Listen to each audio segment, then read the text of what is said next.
Okay. Morning, everyone. Welcome to the second of our webinars on the Africa hotel investment market. My name's Matthew Weiss. I'm the Managing Director of Bench Events and the founder of the Africa Hotel Investment Forum.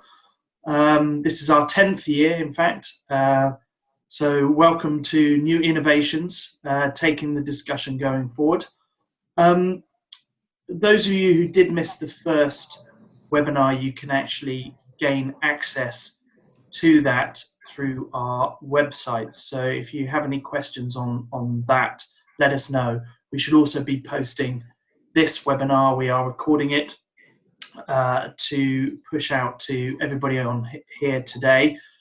So please do circulate that to colleagues or individuals that haven't been able to make it.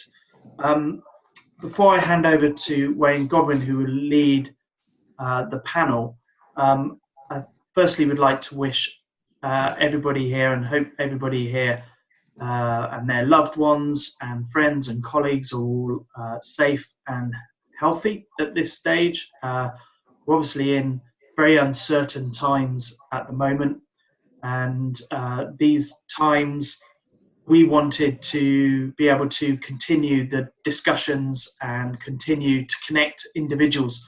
So part of this is to continue to provide the community for us to talk, and no doubt when AHIF does take place later in the year, it's going to be more important than ever that we get together and find out exactly how we move forward.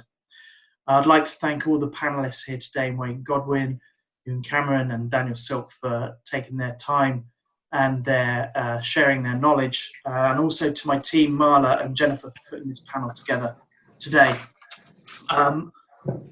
Please do ask any questions, but do that through the Q&A chat box, not the chat box that is the chat window, because those will be then passed to the moderators, and one would hope that we've got good time to answer as many or all of those during the time today.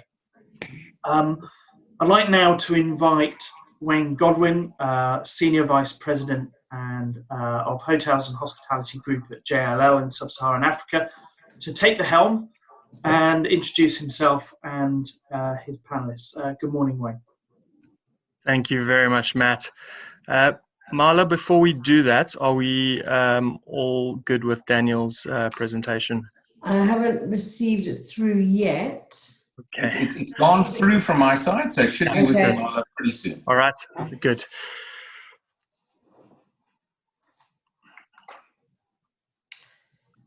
All right, so I think while we wait for that, I just want to wish everyone a good morning and thank you very much for joining us for this discussion on the impacts of COVID-19 on the African economy and particularly the hotel sector. As Matt mentioned, my name is Wayne Godwin and I head up Hotel Advisory for JLL Hotels and Hospitality Group in Sub-Saharan Africa, and I'll be moderating this discussion. A big thank you to the team at Bench Events for coordinating this. I think this is certainly a time where community is going to be important and for us to have these discussions. As Matt says, we're privileged to be joined by two people who need little introduction. Daniel Silke is one of Africa's preeminent political economists, and he's going to be taking us through what the impacts could look like for the African economy. Many of you would have heard Daniel speak at various AHIF events, and it's a privilege to have him join us. Following his presentation, Ewan Cameron will join the discussion to provide some more perspective on what this really means for the hotel sector. So, everyone knows Ewan leads Westmont's activity on the continent, and he'll be sharing some perspective on how owners, operators, lenders will be looking to adjust to this period. I think before we get going, it's also important to mention, while the full effects of this crisis from a real estate point of view are yet to play out, it's clear that our sector is going to be one of the hardest hit. And, this will certainly impact investment strategies. It will impact liquidity, both globally and locally. But we feel we need to be clear that this is a human crisis. one that threatens the lives and livelihoods of thousands of people in our sector. So this has to be the number one priority. So forums like this are going to be very important in aligning our message so that we can work together to limit the impact. We know the sector will recover. It always is amongst the first to do so, but we need to do everything in our power to limit the impact for those most affected through this period. And I think, provided Daniel's presentation has been received through, it would be great to move over to him and have him take us through this. Thank you very, very much. Hello, everybody, and good morning to you, wherever you might be. It's a pleasure, under difficult circumstances, to be with Bench Events and to provide you with just the context, the broad macro overview. I'm not quite sure if that presentation has been received. I'll talk a little slowly until we hopefully get it on the screen. But that's fine, just so that you all know that events change so quickly that what everyone says now is out of date in half an hour. So let's, from that perspective, let's begin. You can fast to the next slide, please, Marla, and we can take it from there. Everybody, I think, you know, it's somewhat cliched now to talk about this event as a black swan incident. It's global, it's synchronized, and it's incredibly rapid. And I think the rapidity of this event clearly has caught even the best amongst us, perhaps wanting in terms of you know, looking at a strategy and where to go from this particular point. So, you know, we are all in a sense forgiven for being unable to adequately be prepared for this. But let's have a look to see now where we are at in terms of the current issue with the virus. So, Molly, you can advance to the next slide. There we go. Thank you very much. Okay. You know, just to take your mind back towards the latter part of last year, when all of us were doing forecasts for growth for this continent and for global growth as well, it's clear that most of the growth forecasts, if not absolutely everything, has to be revised. We here in South Africa had a budget only about 40 days ago, our annual budget. That annual budget is largely defunct almost entirely as a result of what we've seen. So any of the projections in terms of the performance of the continent and individual countries over the course of this next year, and possibly over the next 2 to 3 years, if not longer, are going to be affected by what we see now. And there isn't really any point in revisiting any of these figures, just to put into context that we have seen a dramatic change and it will touch every single African country, as it will for the rest of the world as well. Next. We are seeing already across the continent a high degree of mitigation efforts. A number of countries have instituted either lockdowns or substantial curbs on individual liberties, and I'll come back to that in a moment. But clearly the cost of these lockdowns, not just in terms of the medical and personnel costs, but the economic costs are going to be felt for some time. Next. Just in terms of an update globally of the numbers available to us currently, look, the figure is now at about 750,000 confirmed cases globally, 35,000 plus deaths worldwide. And all of us now know that Italy and Spain have overtaken China in terms of the caseload, the confirmed caseload, and in terms of deaths as well. So I think, you know, we've seen this now move from being a Chinese issue to being very much a Western issue, if you want to use those terms. And clearly, for us on the African continent, we potentially are 2-3 weeks, perhaps 4 weeks behind. And what's, I suppose, you know, both positive and unnerving about the crisis is that we see the future. Sitting from the continent, we see the future. We see what's already happened in China, which has a relatively positive current position, at least. But we see what may happen here in South Africa if we look at Spain and Italy. So, and for that matter, what's happening currently in parts of the United States. It's scary, certainly, to see what the future could look like, but at least we have some best practice examples that we can follow here on the continent. And I think this has bought us some time in being able to implement critical strategies that hopefully will flatten that particular curve. Next.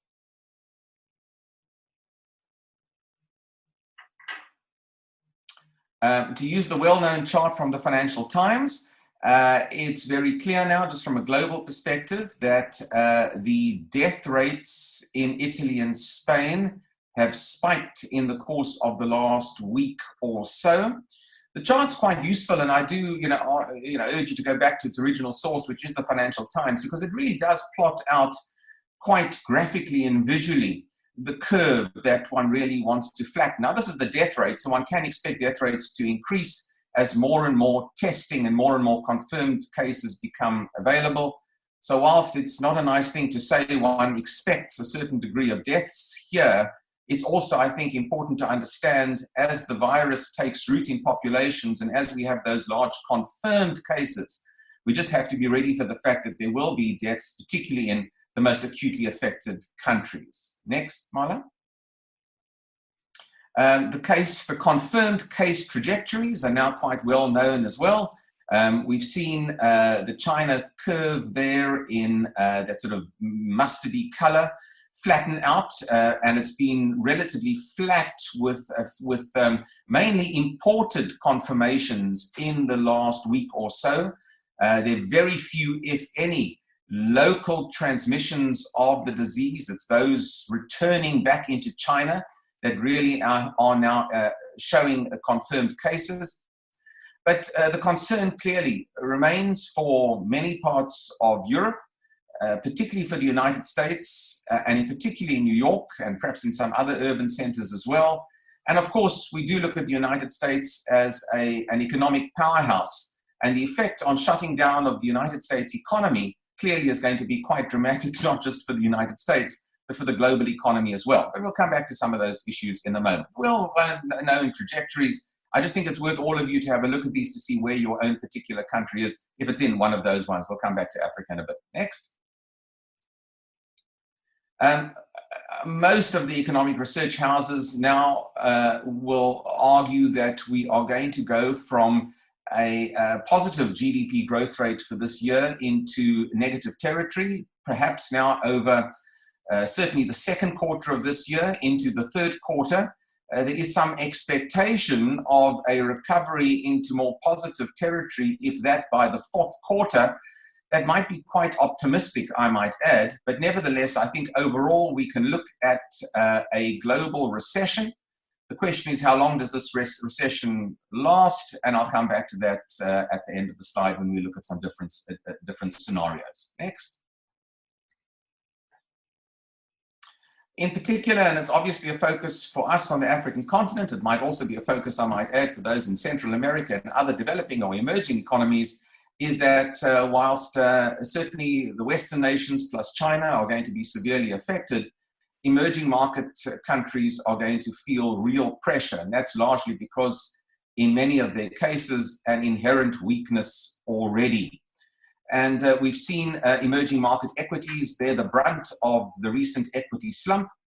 We've seen emerging market currencies bear the brunt of the recent slump. And there's been a retreat back into a safe haven currency like the US dollar to some degree, which obviously has a negative impact on emerging markets, those with debt as well. But we've certainly seen how the large equity sell-offs in emerging markets have actually been in excess of the overall equity sell-offs in the more developed markets of this world. And of course, we've seen, and the blue line on the right-hand side of that graph indicates the broad-based slump, and I'll come back to that also, in commodity prices. And we know emerging markets, particularly those without a diversified income stream in terms of their export earners, are going to face great difficulty as a result, in particular, of the oil price decreases. I'll come back to that as well. Next, Marla. So overall, if we look at the global map, you can have a look just to see, and it's not so clear on there, but those are the more recent projections that I'm using from Moody's just in the course of the last few days or so. We are likely to see the US economy end the year on a -2% GDP figure. That is a severe shock to the system in anybody's language. It's going to be similar in the UK, probably a little bit worse in the UK.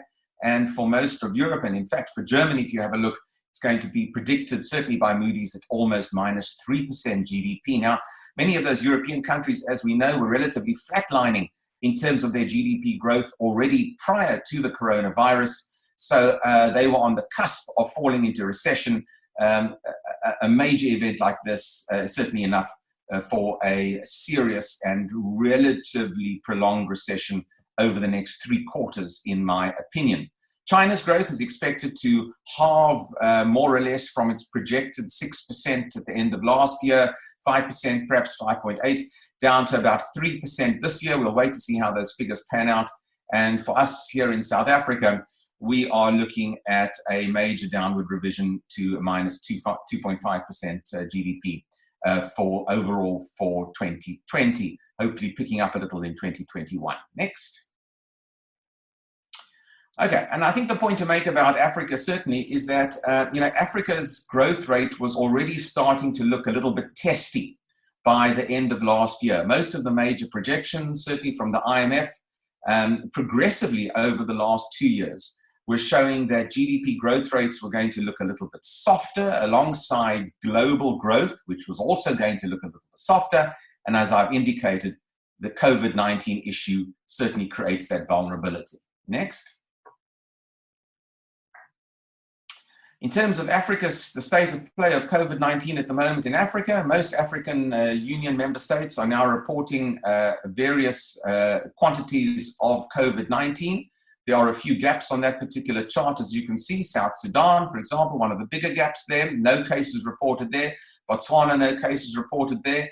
But ultimately, for the rest of the continent, you're starting to see the deeper red colorings indicate a deeper penetration of COVID-19, most, of course, of the individual cases, confirmed cases in South Africa when compared. But North Africa in particular, probably as a result of their proximity to Europe with a fair amount of traffic, particularly across to Italy and perhaps to Spain as well, showing a greater preponderance of COVID-19 at the moment. Next. Again, if we look at the graphs to show the rise in confirmed cases, you can see there the total for Africa, the blue graph on the top there, up to the 29th of March. Again, the curve hasn't really curved. It's more or less a line going up in a regular fashion. It's just worth looking at the bottom graph there, which shows the top countries affected in terms of confirmed cases. South Africa is the red line there plotted. And you can see that we had an initial week of a substantial and rapid increase in cases in this country. Of course, our lockdown, which is now in day 5, and it's a very rigorous lockdown in South Africa, something South Africans are certainly not used to. We're not a particularly disciplined nation, I might add, at the best of times. So in our case, our authorities are trying to do 2 things. Stem the contraction of the disease and instill in our people a sense of collective discipline. And this might be, of course, the case in many countries of the world that attempt a lockdown. It's not easy to change a habit at the same time as you're attempting to flatten a curve. But we have seen over the last few days that the spike in initial cases have tapered off, but it's far too early days for us here to make any call as to whether the lockdown is beginning to have an impact. I think we will only see the results of that over the course of the next 2 to 3 weeks or so. Next. Clearly, our major vulnerability, and I've always said this, and not everybody likes it when I say it, but our major vulnerability clearly across the continent is the closer relationship that Africa has enjoyed, many parts of Africa has enjoyed with China over the last decade or so. Now, there's every good reason to enjoy a closer relationship with China. China's provided substantial aid and assistance, loans, developmental assistance, hardware, and of course, infrastructure development that has helped African countries achieve GDP rates. So, I'm not certainly negative about the way China has interacted with Africa. But the downside of when China catches a cold, as it's happened in this particular case, is that the increased exposure of African economies to China clearly makes the continent that bit more vulnerable. And I think we are going to see this play itself out globally after this particular crisis. What will be the relationship in terms of economic linkages, global supply chains between all countries of the world and China? And it's not good news for China ultimately, because if we are to start to question, our reliance on China, that means that we will all diversify, in a sense, our supply chains to perhaps sub-regions of the world. Not good news for China, but quite good news in a sense for the sub-regions of this world, who possibly could see domestic manufacturing ratcheted up, should we believe that we shouldn't put all our eggs in one basket. So, China was the epicenter of this originally. Their economy was affected by the internal effects of COVID-19. The secondary effect on China is going to be how the outside world's demand and supply chains change as a result of lockdowns and as a result of a reconfiguration of their economies into the future. So certainly I think there's going to be a substantial change on this in future, but for the moment, Africa's GDP growth rates are going to be affected by a sort of an integration of these two aspects that I've just mentioned. Next. When I talk about vulnerability to China, one can also plot to some degree countries' vulnerability to Beijing and to the Chinese economy. And if you just want to look, and you'll get, I think, some of these charts, and you can look at them in more detail. It's rather difficult to go through on the screen. But if we have a look to see the sort of direct links to China in terms of economic direct links, you can see on this chart which countries, and this is a global chart, which are more susceptible to a Chinese downturn. And in particular, you can just see their number of course, Southeast Asian countries, Mongolia, Cambodia. But you can see on that particular list, Angola is one of the more vulnerable countries in terms of its large-scale dependence, particularly on oil exports, commodity exports to China as well. Ghana's on that list as well. And there are a number of African countries that do show a vulnerability. I won't go into all of them, but I think we can plot this and we can watch those particular countries because they will need specific measures perhaps in order to overcome that side of the debilitating aspect of COVID-19. Next. You can also plot, broadly speaking, in these sort of, what are they, about 10 bullet points there, countries, African countries that are vulnerable or with a number of, in a number of sort of metrics. And let me just read out to you the metrics that we should be looking at in terms of how we assess countries. How many COVID-19 cases there are, how many airlines have cancelled flights or how many airports have been closed with travel restrictions, what is the total trade with China as a percentage of GDP, what is the effect of Chinese tourism on many of these countries, what is the amount of foreign direct investment from China and from the rest of the world as well, what are these countries' external debt as a percentage of GDP, what is their current health expenditure as a percentage of GDP, what is the quality of access to healthcare in these countries like, and what is the percentage of migrants in particular in terms of the overall population within certain countries. If you put all of these together, there's a really good index that does also assess the vulnerability across the African continent. And Molly can go to that next slide, which again simply plots some of the aspects to it. I'll come back to you in a moment, because in addition to that, I would also plot, and I've spoken about this, and often people don't want to hear this, and I always issued it as a warning about the economic state of Africa. There is a very high level of debt within many African countries. And if you take all of those factors that I've just mentioned, and you take this high level of debt that is built into our economies in many instances, and we've ratcheted up the debt in good times, we've borrowed more as it happens, but of course debt is fine in good times. In difficult times, when your currency is being devalued, and when your GDP rates begin to soften, it becomes quite difficult to repay that debt going forward. And the countries more vulnerable from a debt position include Mozambique, Egypt, Ghana, Zambia. I've always been concerned about from a debt position, and there are a whole list more on that particular chart. Next, Marla. So that debt burden, in my opinion, is a critical factor to look at. And one would have to argue, and I think many of these governments will argue, that some sort of debt relief packages are going to have to be part of the at least bridging solutions over the course of the next few years or so. There will be calls for the cancelling of all interest on debt to many of these countries, perhaps if not all. But again, you can just look at these levels of debt as a percentage of GDP overall, and one would be quite concerned about some countries on this particular chart. Next.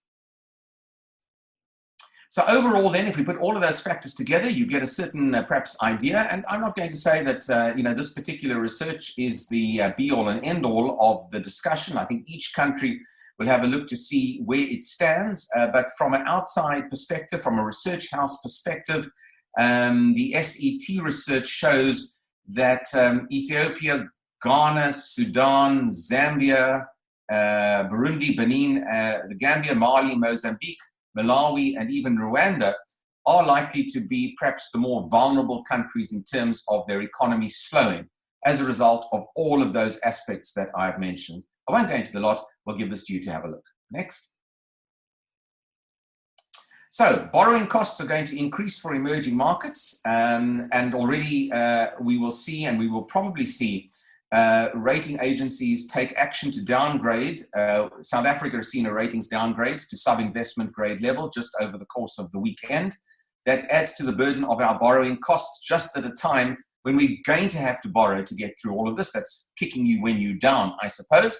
But I have to say the rating agencies are not known for their warm and fuzzy approach. They're in here for business, and they're in to make an independent assessment of where a country is at. So we will see the effects of a ratings downgrade, but I might add that many other countries of the world are going to be downgraded as well as they increase their borrowings to offset COVID-19. But there is an added vulnerability for emerging markets, and particularly African countries, in terms of increasing borrowing costs. Next. I'm going to skip that one. We don't really need that particular slide, Marla. You can go on to the next one.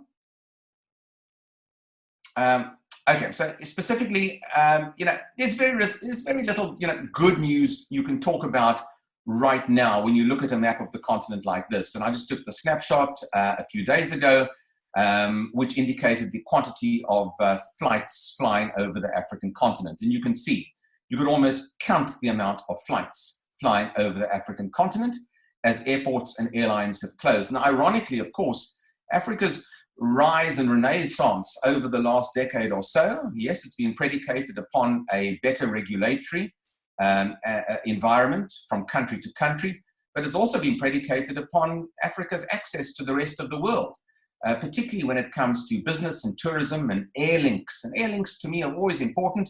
I know, Bench and of course, Aviadev have constantly stressed the importance of air links and the economic consequences of it. Clearly, if there's a continent without air links, even if it is for a month or two or three, the effects are going to be quite dramatic. And, I just urge you to have a look at these maps. You can get access to them. They tell the story in a sense. And many of these flights, of course, are not even passenger flights. Some of them are cargo as well. Next. Again, we can see across the African continent the increasing travel restrictions that have been placed. Most of Africa now has got travel restrictions, many of them quite draconian indeed. Again, you've almost got to pinch yourself that it's real, that as I'm sitting here in South Africa, none of our airports are open for business. And I'll repeat that, none of our airports are open for business other than for cargo. So there are no passenger flights flying across South Africa at the moment, and that will apply to a number of other countries across the continent as well. The positive here is that we on this continent have taken swift action when the confirmed cases have been relatively low. And I don't want to sound as though I'm a motivational speaker on this issue, But what really would concern me when looking at the global position is that you can still fly between New York and Florida. There's been no major reduction in air services between those two states, and clearly where there is a high propensity to spread the disease out of an epicenter like New York. Yes, there's mandatory testing now for passengers arriving in Florida from New York, but only now within the last 48 hours or so. So at the very least, we've taken swift action, as unpleasant and as damaging as it has been and will be for our economy. And I must say, one has to commend many of our authorities across the continent for this. Next. Again, we can have a look to see the countries across the African continent just in numbers with full border closures. That's the dark green on the map. 31 African states with full border closures, more than 12 with international air traffic closures, and the rest with a variety of different measures. Next. Clearly, this presents a major crisis for the tourism sector. We know the importance of tourism as a percentage of GDP across the continent. Again, it's worthwhile just reminding ourselves of the importance of this particular industry, an industry that needs to be protected as best it can in terms of its job multiplier for the lives of millions of Africans across the continent. In Kenya, 9% of tourism contributes 9% to Kenya's GDP. It's a massive figure. In Rwanda, 15% of its GDP is tourism-based. And again, on the map, you can see the countries shaded in the darker brown or mustard color. And those are the ones really to look at in this particular instance, where well over 10% of their GDP is thanks to tourism. And those are the ones who are really going to show GDP declines. Again, we all in the tourism industry to some degree, particularly for you and I, countries obviously have relied upon tourism as the big growth sector. Many of them haven't had that manufacturing sector or services sector or an IT sector. They haven't had it. So, it's become, for many, I hate to say this, almost they've concentrated on tourism. You really need to diversify your economy, I might add, and that's the magic panacea that myself as an academic can say. But these are the countries where we are going to see particularly difficult times in terms of growth over the course of the next year. Next. Again, from tourism, just moving briefly, we've seen a dramatic decline in the price of oil. I don't need to explain that in too much detail. There's a great issue of politics in terms of whether this is to whether the Saudis wish to play a political game of power with US shale producers to effectively stultify or nullify that industry. There's a degree of politics between Russia and the Saudis as well, within OPEC as well. Nevertheless, the bottom line is that we've seen now in COVID-19 well over a 54% decline in the price of oil just in 3 months or so. It's incredibly rapid, and as we saw overnight, even more rapid. The price of oil just at about Brent crude, I'm not quite sure when last I left it, but just over $20, $22 a barrel. And I hate to say this anecdotally because it sounds in bad taste, but the price of a barrel of Brent crude is now probably lower than the price of a barrel of Kentucky Fried Chicken if your KFC outlet is open. Next. Right, and the problem with this, of course, is that Africa's oil producers, who also have very often been unable to diversify enough to other sectors, those oil producers like Nigeria, Gabon, and Angola, are clearly now selling oil at well below break-even point. There are all sorts of measurements to see what's a break-even point for oil, or how much does a country need the oil price to be in order to balance its own budget in terms of its foreign exchange earners. The bottom line, at $20 per barrel for Nigeria, Nigeria probably need an oil price of about $70 per barrel in order to break even on its budget. So you can see how serious this is for those particular countries. Next. The third large sort of structural problem for Africa, obviously, is the deficient health and medical system in many African countries. And again, I sometimes put slides up just to remind you of something to say, but it's just worth mentioning, and I know it's a frightening figure, But Italy has 41 doctors for 10,000 patients. 41 doctors for 10,000 patients. Africa has 2 doctors for 10,000 patients. South Sudan has 24 isolation beds in the whole country. Malawi has a similar figure of just over that for the whole country. And as I understand it, I've only heard this anecdotally, and if there's anybody from Zimbabwe who wants to correct me, there are barely any proper respirators functioning in Zimbabwe at the moment. So the seriousness of the potential across the continent should not be underestimated as a result of the medical deficiencies, but that's why the continent has acted so quickly and so rigorously. It's scared, rightfully so, but it's taking what I believe to be at least the initial correct measures. Next. Okay, so I'm not going to go into any great depth on this again. I just think overall we can have a look at all of these flow charts and diagram charts. We are going to see the broad economic impact on Africa across many different categories. We're going to see an increase, obviously, in joblessness, albeit perhaps temporarily, but we are going to see wage levels drop, income levels drop, and we're probably going to see poverty levels increase as well. We will see a fair amount of infrastructure deterioration as budgets are reprioritized across the continent into the immediate crisis management of this healthcare sector. And that, of course, can run through to many different sectors of government as we go. The education sector will be affected clearly by children staying at home. The manufacturing sector is going to be affected. Retail services is going to come to a standstill in many places. Trade and transport already. So every sector is going to be affected here. Next. The big challenge now for us across the continent is, of course, managing the crisis. I could just use the South African case study because that's the one I'm most familiar with. The introduction of extra policing and, in fact, defense force military into our most vulnerable areas is not easy. It's not easy in terms of the public accepting this level of authority, and it's also not easy for the armed forces themselves to present themselves in a professional manner. And I do issue a warning here that this has to be very sensitively done. If your military are heavy-handed with how they exert authority, then you could find some sort of societal or political backlash. We've seen incidents of unrest, not just in South Africa, where we've had some backlash in the last few days or so, but in other parts of the continent as well, Kenya, in particular. So I just urge a caution on the part of authorities on managing a citizenry who are scared and also are particularly vulnerable. Next.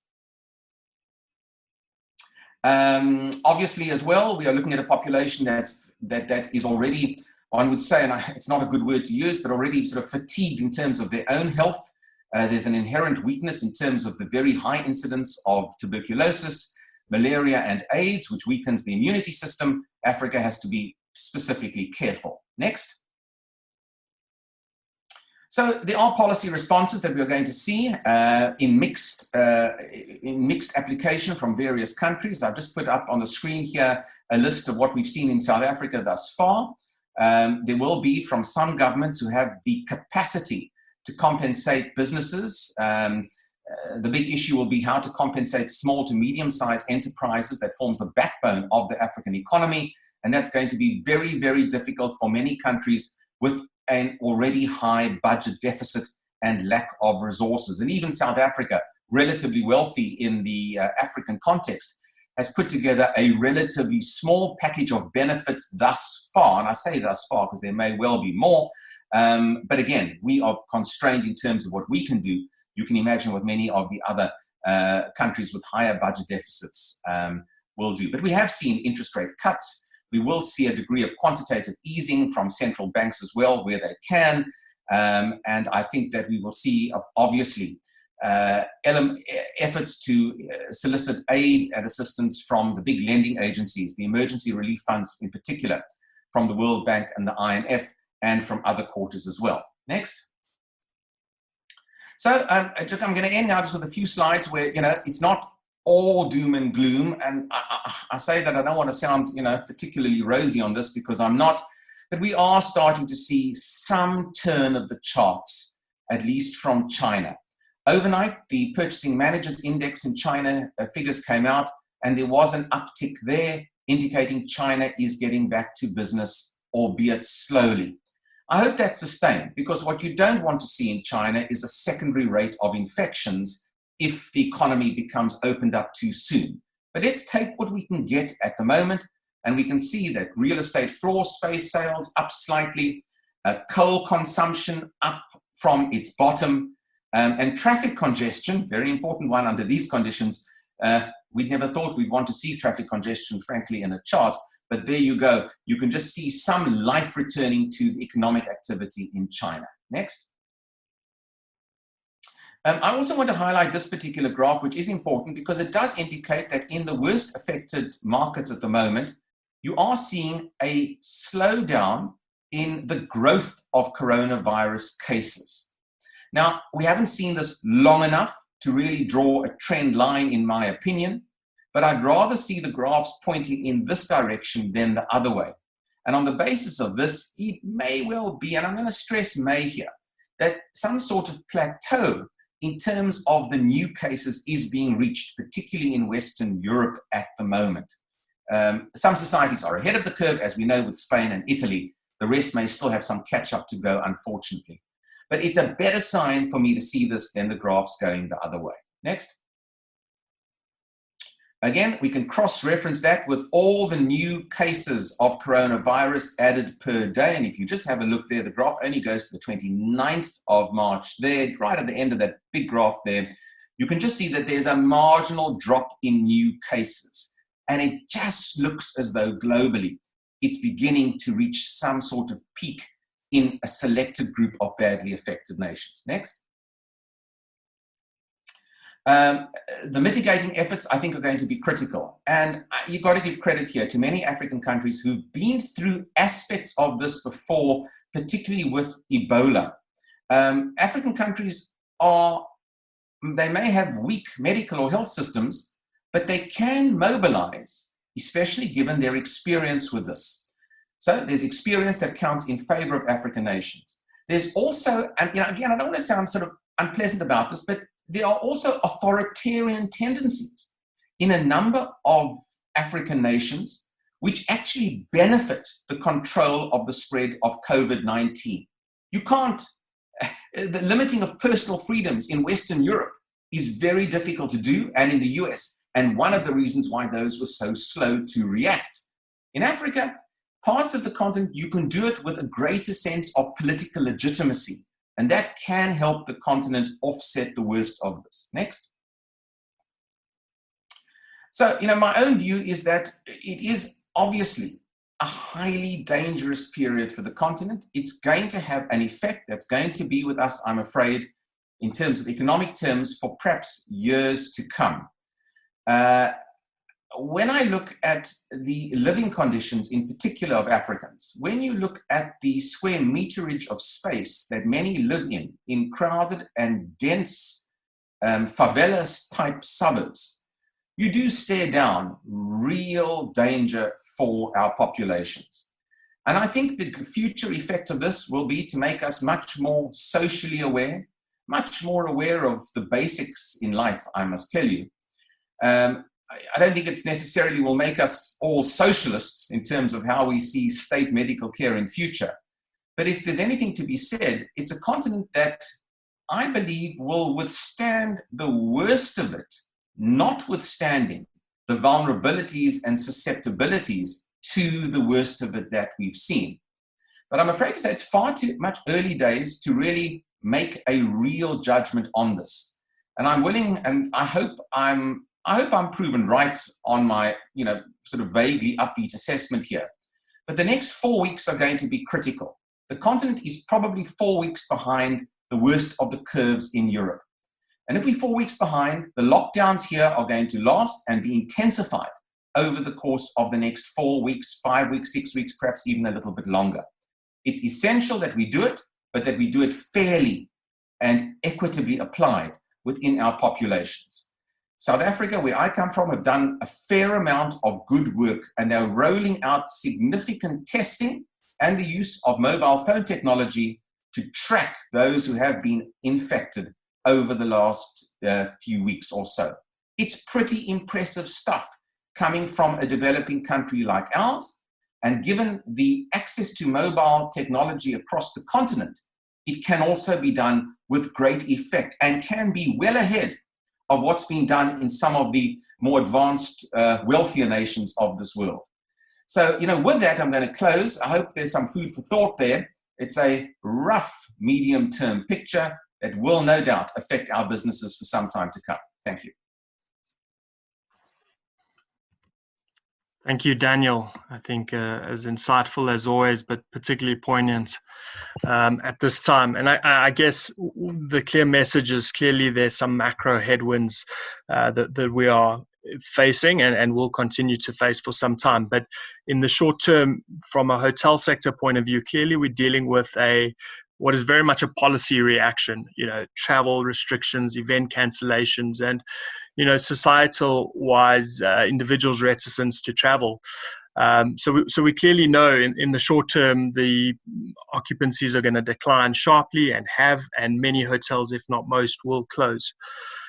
Ewan, if I could maybe bring you into the conversation at this point, if we just take a step back from COVID-19 and the impact, what are your views on the macro position and fundamentals and states of hospitality in Africa? Thanks, Wayne, and thanks, Daniel, for a roller coaster of a presentation. The data really clearly says that what we're going through is unprecedented, and the impact that is occurring on hotel and hospitality revenues has been not seen alike before. And I think what that's causing us, Wayne, is to retrospectively look at our business models and to really challenge ourselves and say what's going to be outcomes that are going to come from COVID-19, what lessons are there? I think to look at the last 5 years, as you're aware, and Bench has analysed through a multitude of different investors forums, is that we have gone through a cycle. We had the boom with regard to a lot of speculation in the real estate sector, which was feeding a lot of hotel openings and growth through the continent. So over the last 5 years, if you actually break down where has the growth in supply and hospitality come from, substantially it's come from new business, from new builds, and people have speculated on linear growth cycles and relatively cheap debt in some jurisdictions, which has enabled them to speculate pretty aggressively in real estate stroke hotel terms.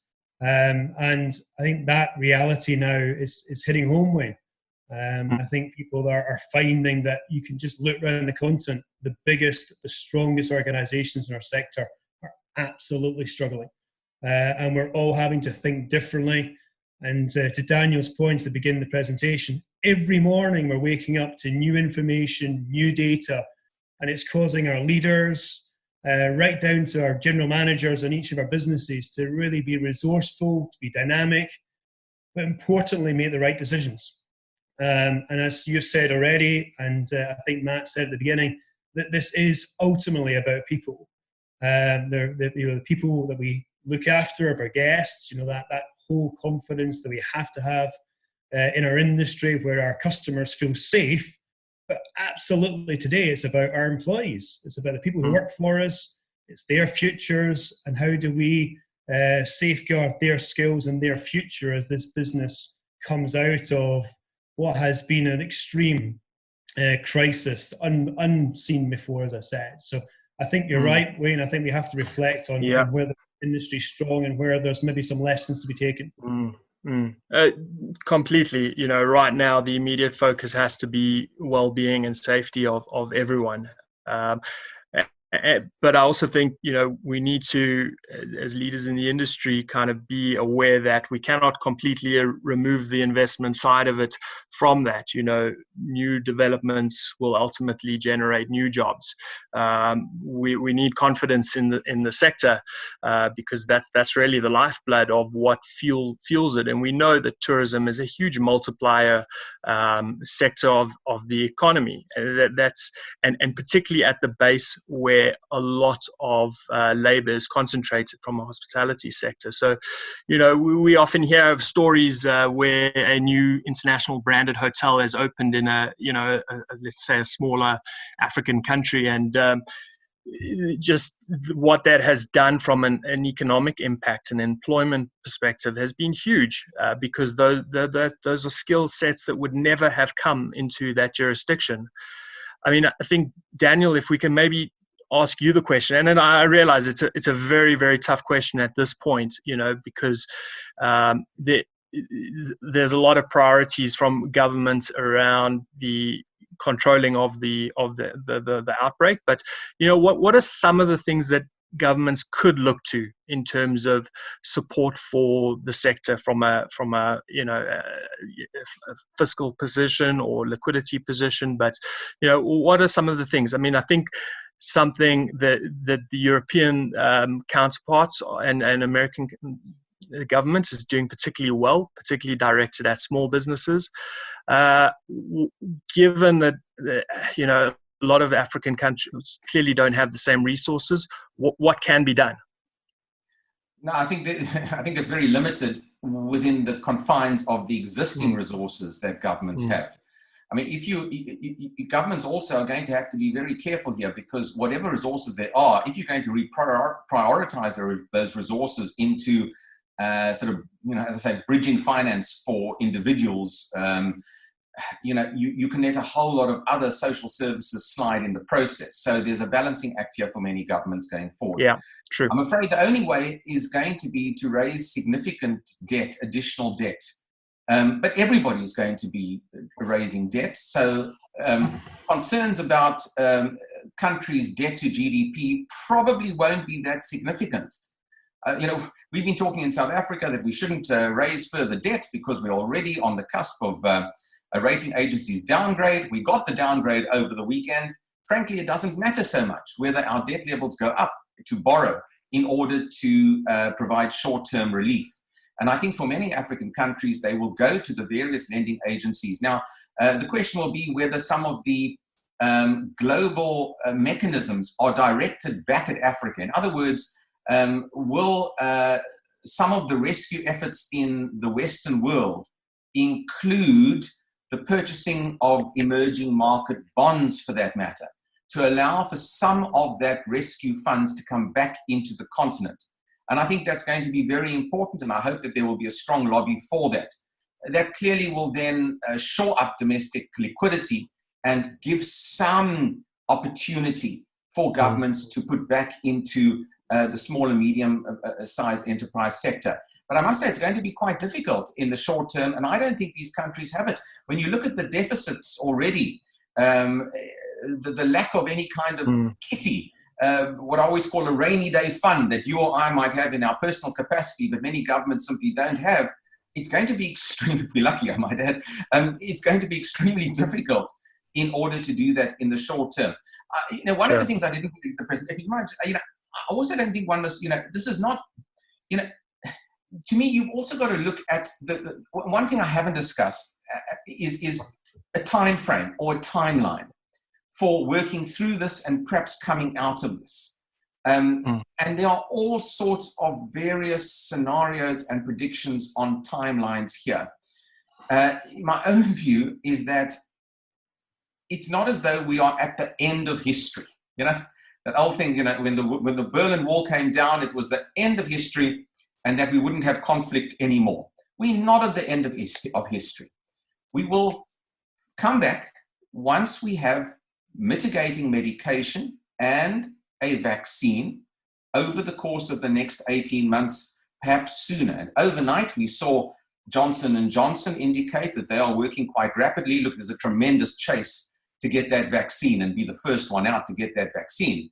But I think we may well see substantial movement on mitigating drugs and then a vaccine in a shorter or medium-term perspective. And that will allow us to live with this and to slowly open up these economies over the next year or so. So it may well be a real shock to the system for this short period of time. But I do believe that as innately human as we are, we will manage it. And then within the next 18 months, we will start to see the revival, which will put bodies back, live bodies back in hotel rooms and on airline seats across the world. So, I think it's a medium-term shock to the system. Yeah, no, that's great. And I think, a lot of the scenarios that are clearly being played out and conceptualized are very difficult to quantify, because it's unprecedented that we've ever had a scenario where almost the entire world's scientific resources and community and focus is on a single problem. So I think where a lot of these solutions would have been typically more protracted, these solutions could be a lot quicker. And I think just touching on what you said around the sovereign debt picture, and I think the love affair with Euro bonds within Africa, I share your concern around that, but I think we also mustn't forget, the love affair goes both ways from a capital market point of view, and how shortly after the investors have chased these yields on African Euro bonds. And, I think we will have to wait and see how this plays out in terms of the risk curve. But that's, for me, a particularly important thing to be watching together with the oil price kind of going forward. I think, Ewan, if we do talk a bit more from a recovery point of view, I think one of the real benefits that our sector has is, real-time data. We know how our hotels are performing last night, and we know how they're probably going to perform tonight. And we're likely to kind of see a lot more clarity from an emergence of this quicker than other sectors. We're starting to see that from a Chinese perspective, although, we've pointed to that recovery, but I think that's, the second wave could make that picture look a bit difficult, particularly with the cancelling of inbound travel. What is some of the indicators that you're looking at, Ewan, around, just the foresight for this recovery? I mean, I know you'd always be one kind of not necessarily looking at conventional indicators, and often it's some of the more subtle things that catch your eye. Yeah, thanks, Wayne. I was going to ask Daniel, actually, setting aside the timeline, what kind of growth do you think we could end up with at a global level, and then in a sub-Sahara level? So, there's a lot of stimulus being talked about. There's a lot of work that the US, European countries are talking about. Trump talks about it'll never be better after COVID-19 is defeated. Have you got any sense of really what kind of trajectory we could be looking at with regard to growth post COVID-19? That's a very difficult question. I don't think anybody's really got you mean a GDP growth? Yes. Yeah, look, I think we're going to take, I gave an indication that ultimately we're looking at a broad-based negative growth for this year. And in fact, there's a question, I'm just looking at the Q&A here from Niels Heckscher, and it's nice to have an interaction with you, Niels, who, asked me about, a timeline in a sense. It's related to your question. Niels asked me, how long would you guess it will take the traveling public to step into planes again and to travel like they used to? I think we will see the mitigating efforts kick in and that will be treatment and a slightly different physical lifestyle kick in effectively over the course of the next 6 months or so. That would make me believe that we will be in broad recessionary territory until the first quarter of next year. In the first quarter of next year, one would then expect, with the management of the case load to be substantially less than what it is now, a return to a greater degree of optimism and an improved sentiment across the world. And I think when it comes to travel, sentiment is obviously very important. Security, sentiment, health, these are emotions that allow the public to leave their door and leave their home. And therefore, I see, this sort of a return to semi-normalcy, perhaps only by the first quarter of next year, to be perfectly honest. And I think the UK's warnings of this last week that a variety of measures at different levels could be in place for up to 6 months is perhaps the more realistic sort of timeline that I've seen from many, to be perfectly honest. So, I don't want to thumb suck on percentage GDP growth figures. Overall, I think Africa, we're likely to see a broad-based 2% overall reduction in African GDP for this year, which would bring us just about flatlining, or we'd be growing as a continent by perhaps 1 or 2%, as opposed to nearly 4%, which is where we were in December of last year. So we're going to halve our GDP growth rate on the African continent for this year, perhaps even more so if things are not as managed as I would suggest they will be. And then you could look for a small uptick then starting from the first or second quarter of next year. So GDP growth, and I thumbs up the figures, could be back to 2%, 2.5% overall for sub-Saharan Africa by, let us say, the second or third quarter of next year or so. But it's going to be sort of between 1 and 2%, I would argue, for the next year or so. Good. I see quite a few more questions coming through, which is great. Just one from Judith around the recovery and, do we see continued investment in the hospitality sector? Yes, absolutely. I think, a lot of the short-term pain is certainly an opportunity for a lot of investors with capital to get into the sector now. I think now is actually a really good time for the sector to take stock and a bit of introspection. I think there's and deal with some inherent challenges and issues that are not COVID-19 related. We generally see development costs being too high for hotels, often because there aren't enough support for developers, and it's very difficult to get a return on investment if your development cost was too high in the first place.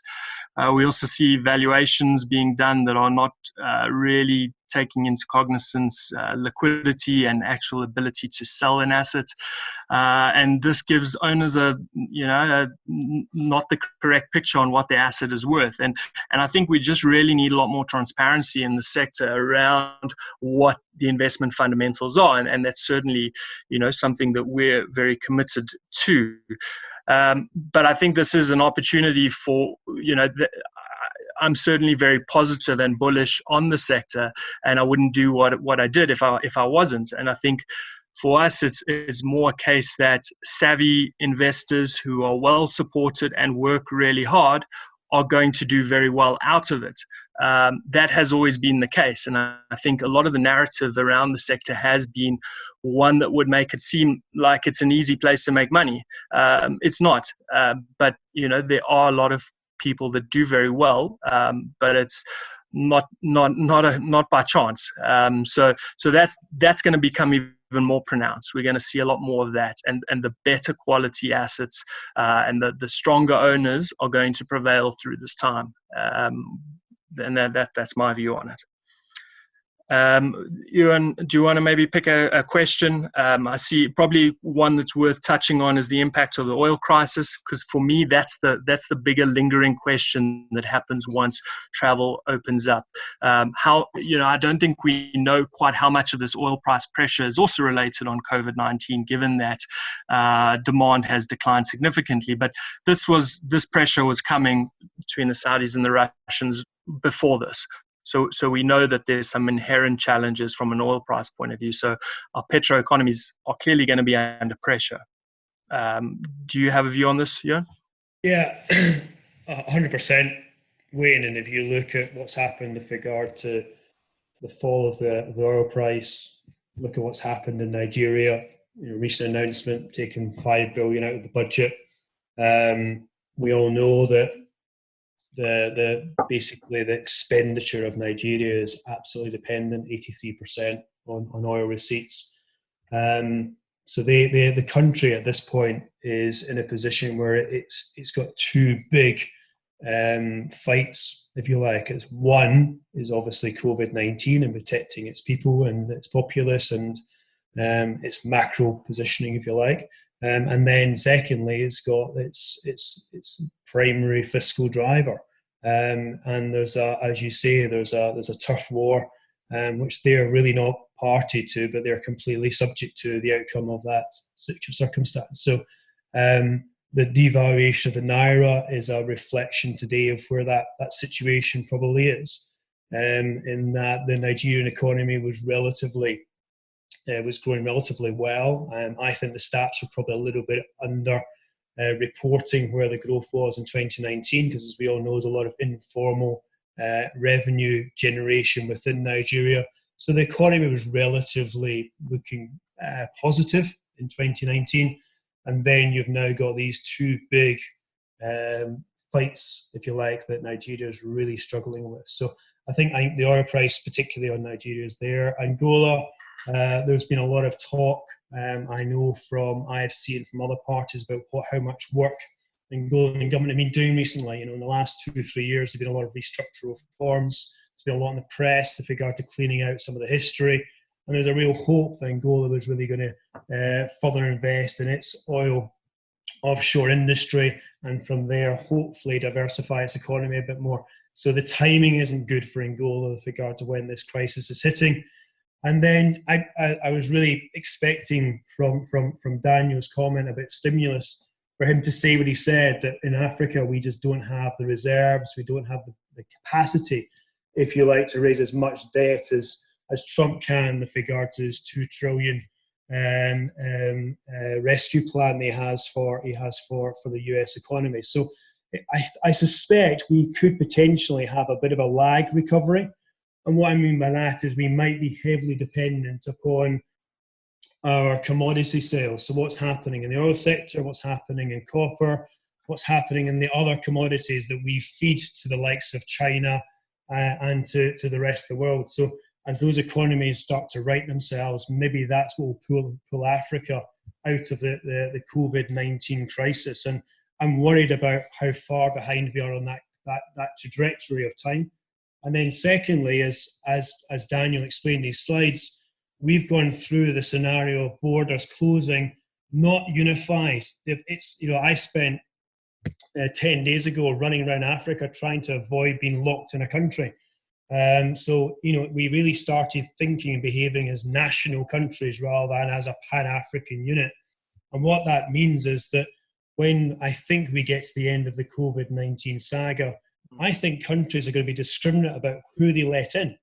You could find yourself in a position where China is welcomed into certain jurisdictions, but if you carry an American passport because COVID is still live and a risk in that jurisdiction, maybe you won't be allowed in. So there is a question mark about, is it all going to be over immediately on a particular date, or is it really going to be a long, slow process for Africa for those two big reasons? One, the commodity factor, as I've explained, and then secondly, that the borders will not open uniformly on a particular date. Yeah, no, I think those are clearly going to be a lot of significant challenges, but I think my hope at least is that these challenges, force governments into some actions on the easy things. This can be a panacea for change around visas on the African continent. That's an easy thing in relative terms to get right. You want to look after your national airline. Well, promote visas and let's get our open sky policies going. And I think these are going to be really critical in the face of this. Is a good question from Niels just around the positive societal changes. And I think the way that we probably do business is going to change. I mean, I think we all are becoming a lot more comfortable on various platforms like Zoom, and we probably might find ourselves doing a bit less travel from time to time, but I think broadly speaking, there's a lot of positives that can come out of this. I mean, from an African perspective, I think we are going to see the deglobalization of supply chains, which I think is a positive, and more domestic production for a lot of things that we take for granted that we don't realize is not just available from our own countries. I think the online shopping industry, the work from home, we're going to see huge changes to how we do business and how we interact. Ewan, what are some of the things that you see changing in our day-to-day lives following this? I asked my youngest son this morning, what do you think's going to happen? What do you think we're going to learn from COVID-19? And he said, we're all going to feel a bit kinder to each other. Mm. Which I thought was quite sort of a lot of thought behind that, a lot of gravity behind that. Yeah. I think, Wayne, where I think as an industry, we probably could have done a lot more, and I hope retrospectively we get that sorted. Everything from cancellation policies, all the big chains come out, and they were very inconsistent. There wasn't a kind of a uniform industry position on it. Secondly, I think we as an industry probably didn't join up quick enough to say to our border controls and the health care provisions within the countries that we would do more for our guests and for our employees and trying to make our buildings, if you like, oasis of good care.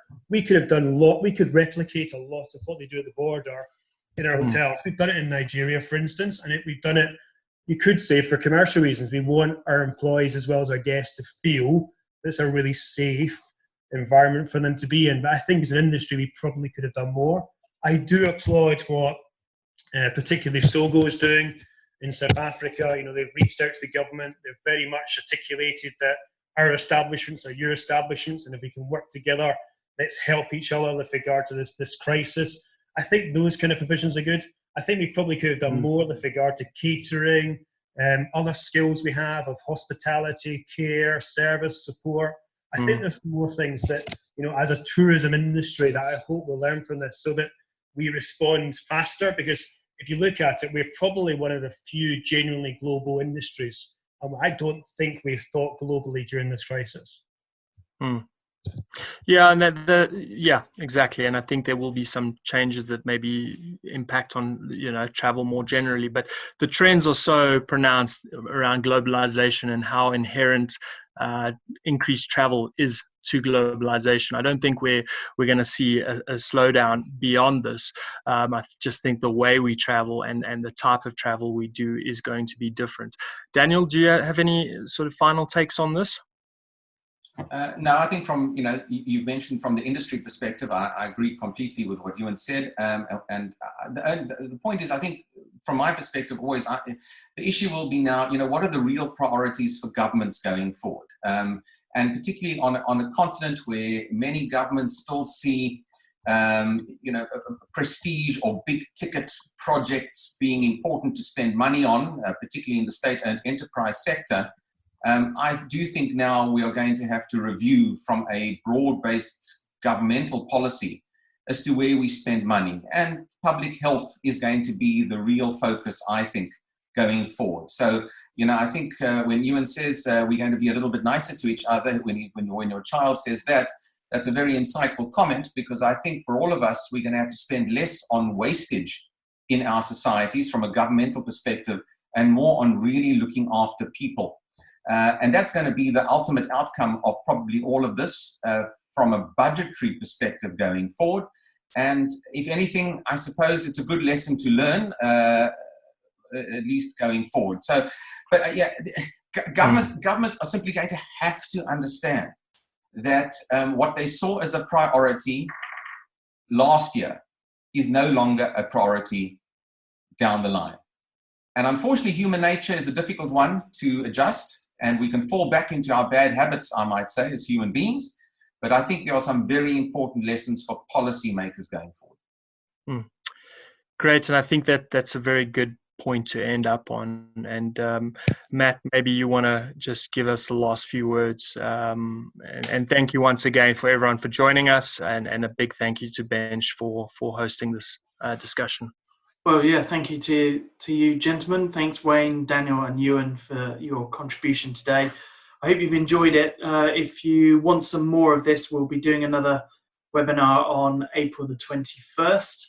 But in the interim, please do join us on April the 7th for Hospitality Tomorrow. And in fact, the key question there was one posed by Wayne at the end about what is the sort of long-term effect on the industry and how is the industry going to move forward. So please join us. This is free to attend. So please sign up and spread the word about this. We've already got almost 1,500 individuals attending that this session. So please join us and thank our panelists virtually with a big round of applause. And we hope to see you very shortly. Thanks everyone for joining. Thank you. Thank you very much. Bye-bye.